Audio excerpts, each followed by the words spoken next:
करतेत उपकार, पण हरामखोरावर नाही. हे दोन देव उपकार करतेत, भडव्यांवर नाही, नालायकावर नाही, आहा पाप्यावर नाही. ते फक्त भक्तावर करतेत.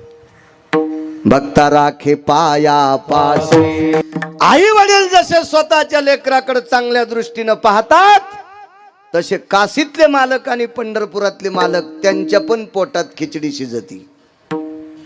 ते भिकार चोटाकडे पाहत नाहीत, ते हरामखोराकडे पाहत नाहीत, ते धर्मद्वेषाकडे पाहत नाहीत, ते देशद्रोषाकडे पाहत नाहीत, ते भडव्यांकडे पाहत नाहीत, ते फक्त सात्विकाकडे पाहतात. म्हणून संतांच्या बरोबरीचे ते पण नाहीत. आणि साधूची परिस्थिती माहिती तुम्हाला, महाराज घरातल्यांनी हाकलून दिलंय, किंवा ज्याला बायको कदरली अशा नालायकाला सुद्धा मार्गाला लावतात. ती संत असतात. आपण सारिखे करीत. लक्षात आलं तुमच्या? मायबाप उपकार करतात फक्त स्वतःच्या लेकरावर, दुसऱ्यावर नाही. देव उपकार करतो फक्त त्याच्या भक्तावर, दुष्टावर, नालायकावर नाही. पण संत कोणावरही उपकार करतात. म्हणून हे संतांचे उपकार इतके मोठे आहेत की त्या उपकाराची सीमा नाही. तुम्ही आशीर्वाद देत राहा. 4-2 उपकार संतांचे तुमच्या पुढे मांडण्याचा प्रयत्न करतो. आशीर्वाद द्या. नित्याप्रमाणे चालत असलेला हा ज्ञानदान, अन्नदान आणि नामस्मरणाचा सोहळा सद्गुरु समाधीधन योगीराज समर्थ सद्गुरु गजानन महाराज यांचा जन्मोत्सव सोहळा, प्रगट दिन सोहळा, या सोहळ्यानिमित्त चालत असलेला हा अन्नदानाचा यज्ञ आणि नामस्मरणाचा यज्ञ. ज्ञानदानाच्या बाबतीत मी बोलणार नाही, कारण मीच अज्ञानी आहे, तर मी ज्ञानाच्या बाबतीत काय सांगू. येड्या बाळ्यातला 1 नंबरचा येडा बाळू मी, आणि मी तुम्हाला ज्ञानाच्या गप्पा काय सांगू. तर भजन सांगेल. भजन भजन सप्तामध्ये विनाव आहे, म्हणजे रामकृष्ण हरीचं भजन आहे आणि अन्नदान आहे. या 2 प्रभावशाली यज्ञामध्ये मला ज्ञानोबाराय तुकोबारायचं भजन करण्यासाठी तुम्ही नवघरे पांगरीकर ग्रामस्थांनी मला संधी दिली. आणि एका पवित्र साधूच्या प्रगट सोहळ्यामध्ये, जन्मोत्सव सोहळ्यामध्ये मला एका पवित्र स्थळी ज्ञानोबाराय तुकोबारायच्या नामाचा उच्चार करण्याची संधी तुम्ही दिली. म्हणून नवघरे पांगरीतील जेवढ्या आडनावाची माणसं असतील त्या सगळ्यांना कोटी कोटी धन्यवाद. विठाला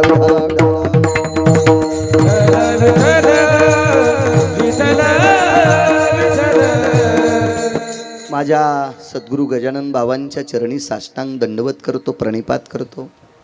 फार मोठे उपकार आहेत महाराज. महाराज ज्ञानोबाराय तुकोबारायच्या नंतर जर वारकरी संप्रदाय, ज्ञानोबाराय तुकोबारायच्या नंतर वारकरी संप्रदायाचं काम समाधीतून कोणी चालवित असेल तर ते श्री गुरु गजानन महाराज चालवतात. श्री गुरु गजानन महाराज पाहायला भेटतंय मला.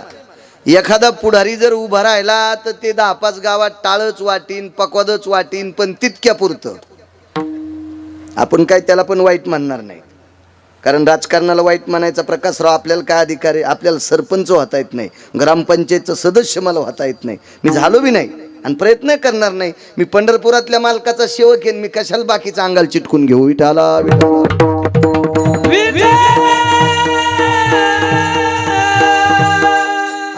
राजकारण्याला नाव सुद्धा ठेवू शकत नाहीत, पण काही वेळापुरता तो बिचारा टाळ वाटील, मृदंग वाटील, विना वाटील, काही एखादी आथरायची भजनासाठी सतरंजी वाटील, याबद्दल दुमत नाही.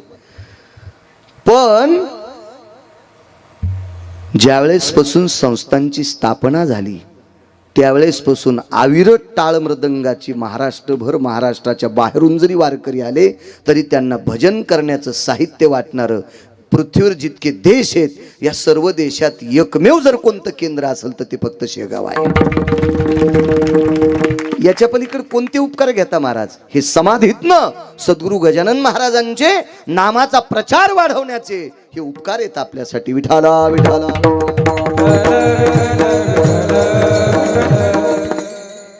किमान 50,000 लोक पायी चालत असतील नर्मदा परिक्रमेला दरवर्षाकाठी 50,000.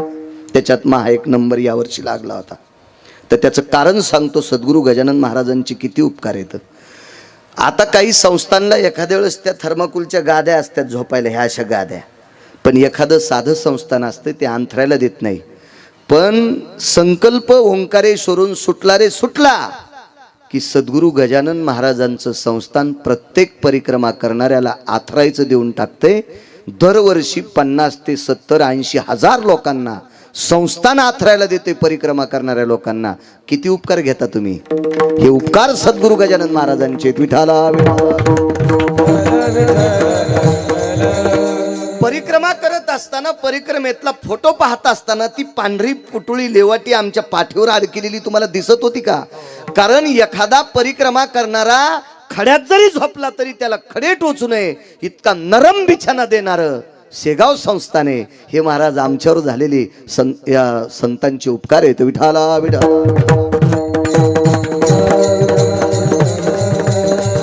अशा पवित्र संतांच्या प्रगट सोहळ्यामध्ये, जन्मोत्सव सोहळ्यामध्ये मला कीर्तन करण्याचा योग येतो. ते माझं परम भाग्य आहे. मला रोजही कीर्तन येतं. टँकरनं दारू पिली काही काय हरामखोरायनं त्याच्या पुण्यतिथीला पण मग हे कीर्तन येतं. काय करता, काय विषय नसतो. काय मरुस तर त्याच्या पोट्ट्यान बापाला पाणी नाही दिलं, पण लोकांना दाखवण्यासाठी मग कीर्तन ठुलून बाप 2 तास वाजिला त्यानं. विठाला विठाला विठाला असे पण कीर्तन मला. पण मला नाही वाटत त्या कीर्तनात तुम्ही गायन केल्यावर तुम्हाला पुण्य भेटल बुवा, तुम्हाला पुण्य भेटल. ऐकणाऱ्याला पुण्य नाही, आम्हाला नाही, काय नाही. पाकिट मिळत असतील पण त्या पाकिटानं पण संसार खालून जळते. विठाला विठाला विठाला महाराज जिथे संतांचं अधिष्ठान आहे, जिथं योग्याचं अधिष्ठान आहे, जिथं तप्याचं अधिष्ठान आहे, जिथं सिद्धाचं अधिष्ठान आहे, तिथं केलेलं भजन, तिथं झालेली प्राप्ती तुमच्या घरासाठी पोषक ठरल. इथं दुग्ध शर्करा योग आहे. नवघरे पांगरीमध्ये दुग्ध शर्करा योग आहे. श्री गुरु सद्गुरू गजानन महाराजांचा प्रगट उत्सव. आणि महाराज अध्यात्म काय असते, अध्यात्म काय असते तुमच्या परिसराला दाखवणारी 2 हिरे झाली. एक वैकुंठवासी माधव महाराज मगर आणि याच गावातलं रत्न आदरणीय वैकुंठवासी समाधीधन श्री गुरु विश्राम बापू. हे या मातीनं दिलेलं रत्न आहे. या परिसराला संप्रदाय काय महाराज या 2 लोकांनी दाखवला. त्याच्यापैकी एक रत्न तुमच्या गावातले. अहो गिरगावचा बाळ्या विश्राम बापूचं वर्णन करील काही नवल नाही. गिरगावचा बाळ्या विश्राम बापूचं वर्णन करील काही नवल नाही. महाराज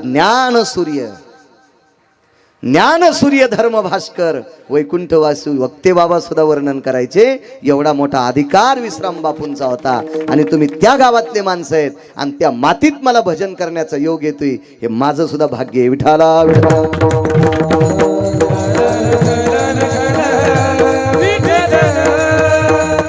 श्री गुरु गजानन महाराजांच्या चरणी साष्टांग प्रणिपात करतो. सद्गुरु विश्राम बापूंच्या चरणी प्रणिपात करतो.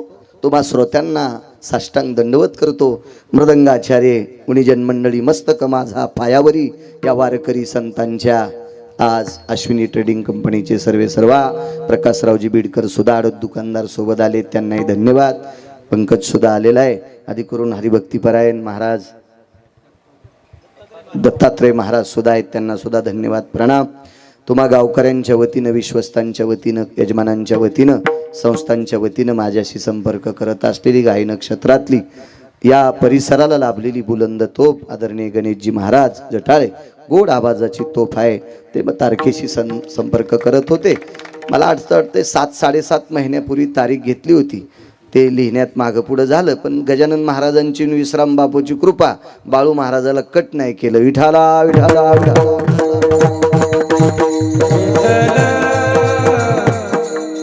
कारण 27.5 ते पावणे 28 वर्ष झाले मी कीर्तन करतोय. आत्तापर्यंत मला कोणी म्हणायचंच नाही आमच्या इथं गिरगावकर आला नाही. आता तुम्ही खालीवरी घोडे दामटिले असतील त्याला मी काय करू. पण मायाच्यानं कधी आत्तापर्यंत जीवनात कधी काही चूक झाली नाही. करायचं असेल याच्यासाठी चूक तर मी जळून जाईन इतका हौद भरून दिलेत मला, त्याच्यामुळे मी त्या चुका करत नाही. विठाला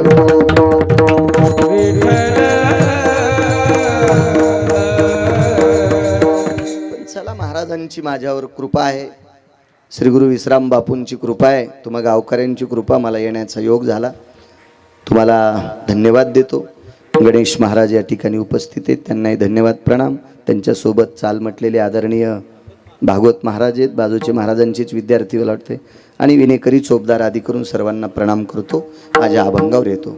इथे कोणी महात्मा असतील, योगी असतील, तपी असतील, सिद्ध असतील, अनुरागी असतील, या परिसरातल्या निष्ठावंत धर्मप्रेमी लोकांना घोडसा कपाळाची कातडी घासेपर्यंत, नाकाचा शेंडा टेकेपर्यंत त्या सद्गुरूंच्या चरणी प्रणाम करतो आणि अभंगावर येतो. विठाला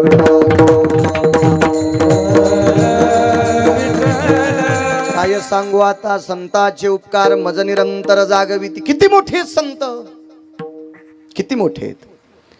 आपल्याला इथं ठेवायची ताकद कोणाच्या हातात आहे? प्रकाशराव, देवाच्या. देवाच्या. ज्या दिवशी देवाच्या मनात गणेश बुवा येईल त्या दिवशी गिरगावकर शेलूला जाऊ शकत नाही. मधातच अटॅक येऊन मरणार. उद्या निरोप येणार, बाळू महाराज गेले, लगेच तुमच्यासारखा क्लिप टाकतो, गेले दिगंबर विश्वर. म्हणजे मला किती दिवस जगवायचं आणि किती दिवस वाचवायचं कोणाच्या हातात आहे? देवाच्या. देखवी ऐकवी एक नारायण तुझी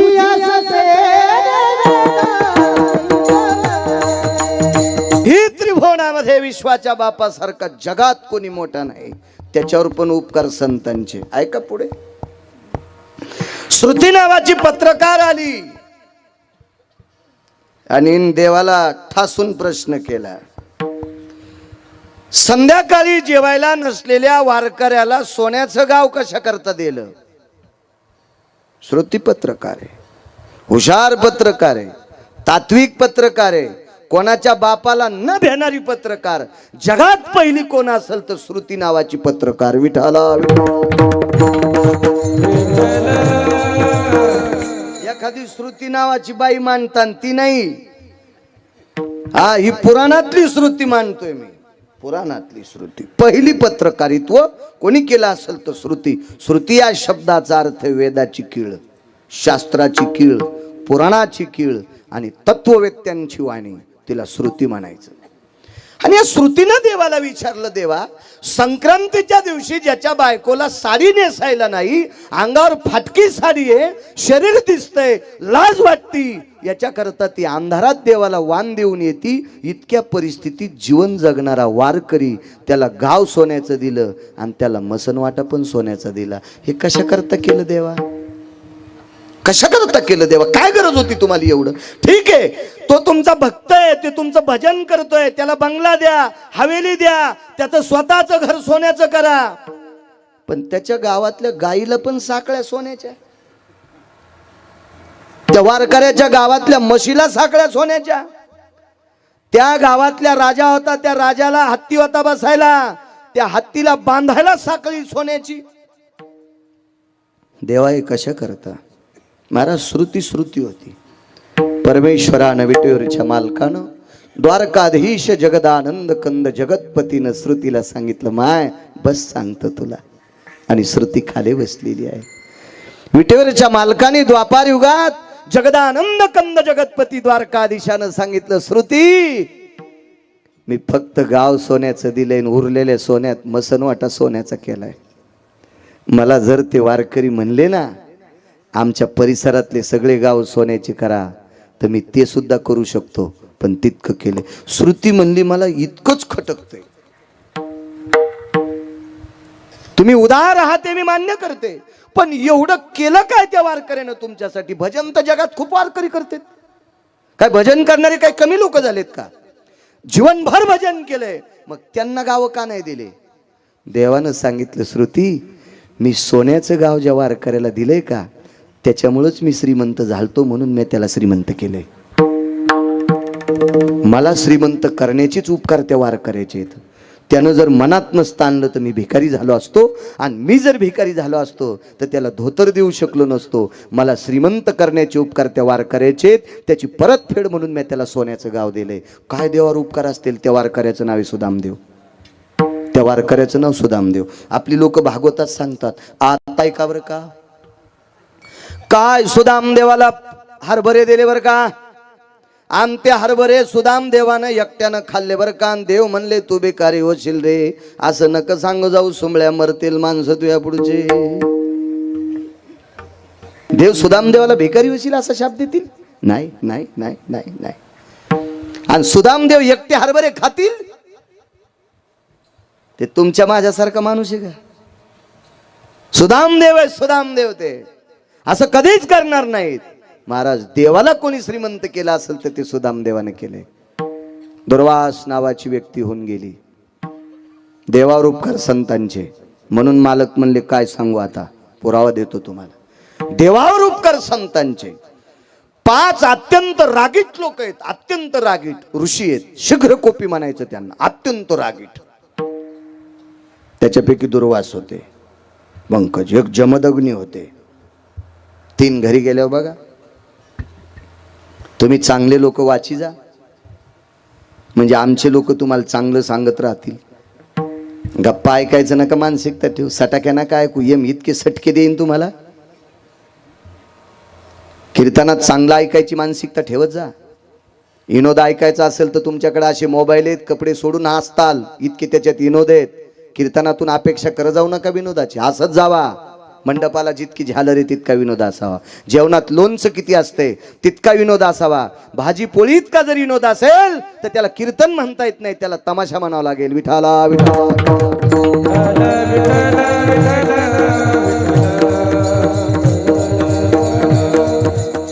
दुर्वास नावाचे साधू आहेत, अत्यंत रागीट. भिक्षे करताय का घरी आले. किती मोठ्या विद्वानाच्या घरी भिक्षेला गेले. पृथ्वीवर जितके देश आहे त्या सर्व देशातला शिक्षण महर्षी. त्या शिक्षण महर्षाचं नाव आहे महर्षी सांदीपनी. आणि सांदीपनीची तर भिक्षा मागण्यासाठी दुर्वास गेले. भिक्षां देहि मा. आईसाहेब बाहेर आल्या. करा करा कडक करा आवाज. बाहेर आल्या आईसाहेब. आणि शिक्षण महर्षाच्या पत्नीने महर्षी सांदीपनींना लोटांगण घातलं.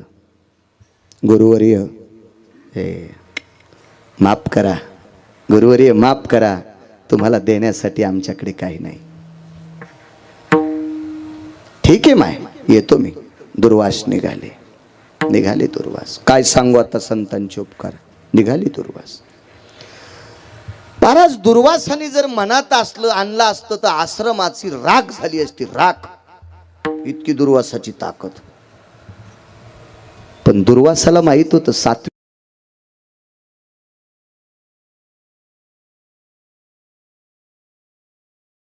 होती. सांगू तुम्हाला, कारण त्या माऊलीच्या हातानं पंढरपुरातला मालक रोज 2 टाइम जेवत होता. रोज 2 टाइम त्या माऊलीच्या हातानं. त्या माऊलीनं केलेला स्वयंपाक पंढरपुरातला मालक 2 टाइम खात होता. पंढरपुरातले मालक शिकायला त्यांच्याकडे होते, त्यांच्या आश्रमात होते. जगातला पहिला शिक्षण महर्षी, जगातला, नुसत्या भारत देशातला नाही.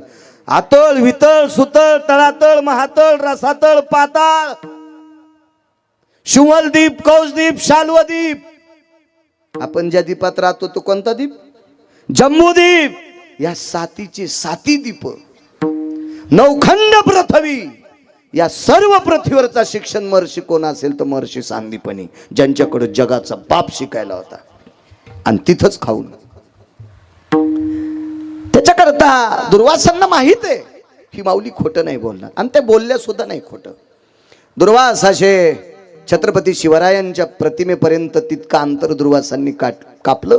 आणि तेवढ्या अवकाशामध्ये 3 विद्यार्थी सरपण आणण्याकरता निघाले. सरपण शब्द कळतो? अरे देशमुख, कळतो ना सरपण? चुलीत घालायचं सरपण. आता गॅस पासून सरपण बुडाले. सरपण आणण्यासाठी 3 विद्यार्थी. नशिबवान आहेत तुम्ही, तुम्हाला अजून झाडाच्या फांद्या मोडायची वेळ आली नाही. नशिबवान आहेत तुम्ही, नशिबवान. महाराज, जगाचा बाप ज्या आश्रमात शिकायला होता, सरपण त्याला आणावं लागायचं. येताना पांगऱ्याची पानं आणायची. पांगरीची नाही, पांगरा नावाचा एक तरू आहे, झाड आहे, त्याची पानं आणायची. येता येता पळसाची पानं आणायची, पळसाची. हा, आणि त्याच्या पंत्राळ्या करायच्या जेवायला. त्याची द्रोणे करायची. वाट्या नाही रे, ताट नाही रे, काही नाही, काही नाही, काही नाही. हे देवानं करायचं, देवानं. विश्वाचा बाप, त्यांच्यासोबत सुदामदेव, आणि अजून एक तिसरा मित्र होता, त्याचं नाव सांगत नाही, घरी गेल्यावर पाठ करा. हे तिघ जण सरपणा करता निघाले. आणि गुरुमातेनं जाता जाता विचार केला, दुपारचं जेवण होणार नाही, पोरं तिकडच थांबतील, काय खातील, म्हणून माझ्या खोंग्यात बसतील इतके हरभरे सापडे एका मडक्यात, आणि एका कपड्यात बांधून तेवढी हरभरे सुदामदेवाच्या हातात देऊन टाकले. एकच खोंगावर हरभरे. सुदाम, जी आई साहेब, जी जी जी जी जी. बाळा, दुपारच्या जेवणाला तुम्ही येणार नाहीत, उशीर होईल, तुम्हाला सरळ संध्याकाळी जेवायला भेटेल, म्हणून तुम्ही तिघ जण याच्यातले चिमूट चिमूट हरभरे खा. किती होते माहिती सगळे? एवढे, फक्त एवढे, फक्त एवढे. त्याच्यातले 3 भाग करायचे, तिघ जण खा. महाराज छत्रपती शिवरायांच्या प्रतिमेपर्यंत दुर्वास गेले, आणि ह्या कॅमेऱ्याच्या स्टँड पर्यंत हे 3 विद्यार्थी आहेत, आणि या जागेवर गुरुमाता आहे. दुर्वासाने माग फिरून पाहिलं, मला दिले नाही, पण यांना हरभरे दिलेत. रागीट मथार, अत्यंत रागीट.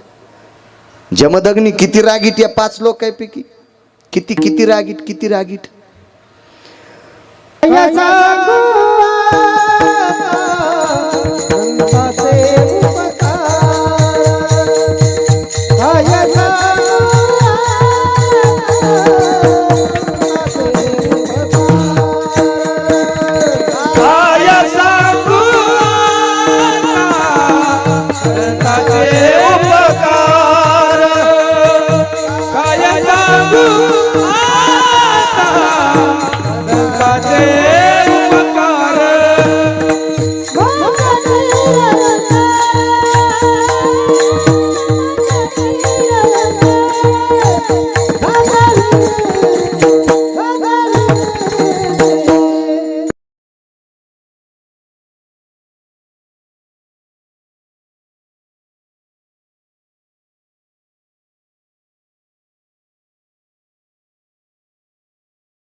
Hallelujah.